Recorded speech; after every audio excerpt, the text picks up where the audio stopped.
Maksudnya kalau orang tu, maksudnya dia jual benda tu tapi dia pun tak ada benda tu, formula dia bullshit lah.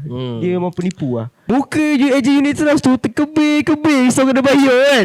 Tapi kau propose produk juta-juta, untung tu juta, tapi macam portion makan 3/4 pun kau rasa macam mahal lah. Maksudnya kau sama juta-juta, kau pun 3/4 punya makanan pun kau terkebir-kebir nak bayar. Bagi aku, kita kena faham konteks. Sebab dalam dunia sekarang ni too much information. Kau kena faham apa yang orang bagi tahu tu adalah dia punya personal opinion, pendapat peribadi dia. Kan? Jangan follow bulat-bulat samakan dengan kita punya situation. Maksudnya kita kena matchkan segala knowledge, segala ilmu yang ada dekat social media ni relate pada diri kita. Orang kata financial gurus kata jangan pakai kereta mewah, pakai kereta biasa-biasa je. Dia kata macam tu. Another financial gurus kata pakai kereta macam ni untuk business and so on. So maksudnya kita decide mana aku nak follow sebenarnya. Tak ada betul, tak ada salah. Depends on kita sebenarnya. Kan?